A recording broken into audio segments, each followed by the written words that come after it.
गले में जमे कफ को बाहर निकालने के लिए एक अच्छा औषधि होती है वासा। मैं self Mukesh Kumar BMS final year student.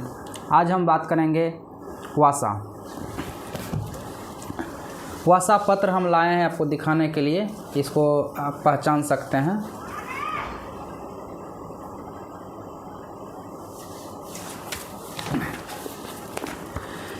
Exam में वासा 5 मार्क का जनरली पूछा जाता है, तो आज हम पॉइंट की बात नहीं करेंगे क्योंकि मैंने पहले 2 वीडियो में बता चुका है किस पॉइंट पे लिखनी होती है प्लांट को। तो आज डायरेक्ट हम प्लांट पे बात करते हैं।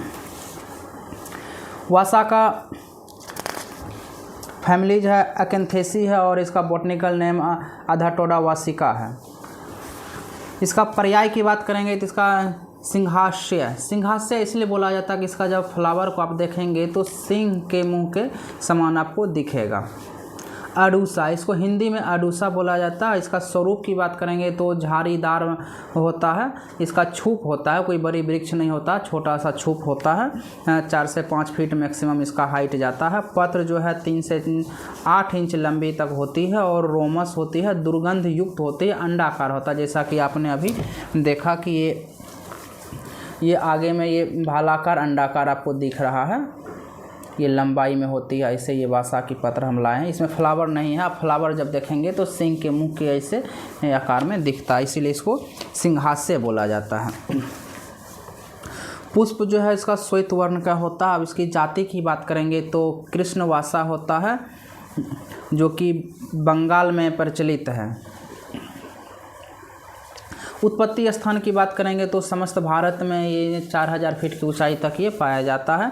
रासायनिक संगठन में उड़नशील तेल होता है, वसा होता है, राल होता है और कार्बनिक अम्ल होता है, शर्करा, गोंद, रंजक द्रव्य ये सब होता है। अब इसका रसपंचक की बात करें तो गुण में रुक्ष होता है, लघु होता है और रस तिक्त, कषाय, विपाक, कटु और वीर्य शीत होता है।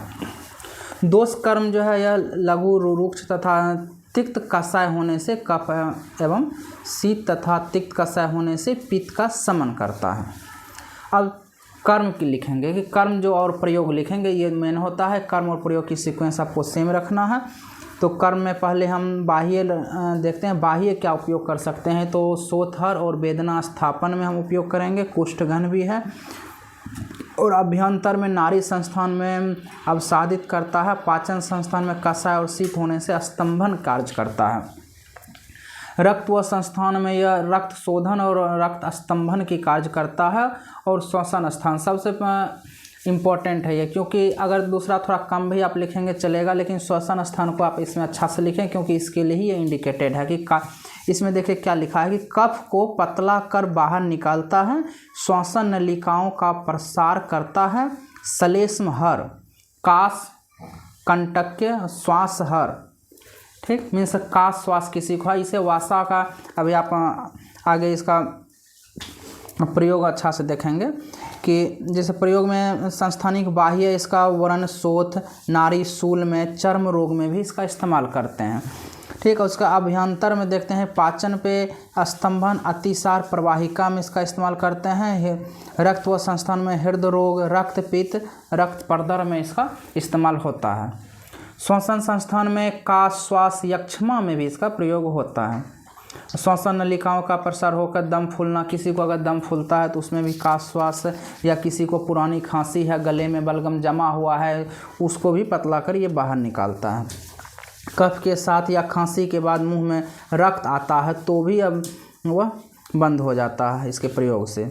मूत्र व संस्थान में प्रमेह में भी इसका प्रयोग होता है। त्वचा में, चर्म विकार में, ठीक है। प्रयोज्य अंग इसका क्या है, मूल, पत्र और पुष्प। मूल, पत्र, पुष्प तीनों प्रयोज्य अंग है, लेकिन जनरली आप जो प्रयोग करेंगे वो पत्र ही करेंगे। और पत्र का आप लोग पढ़े होंगे, वासा पुटपाक बनाया जाता है जिसे कि सोरस निकालते हैं, और वासा अवलेह भी बनता है इसकी मात्रा जो जैसे पत्र का स्वरस अगर निकालते हैं तो 10 से 20 ml उपयोग करेंगे। पुष्प स्वरस जो है 10 से 20 ml, और मूल का क्वाथ बनाया जाता है जो कि 40 से 50 ml। कोई भी क्वाथ जनरली 40 से 50 ही हम लोग इस्तेमाल करते हैं, और स्वरस की मात्रा कम होता है क्योंकि उसका कंसिस्टेंसी ज़्यादा होता है ना।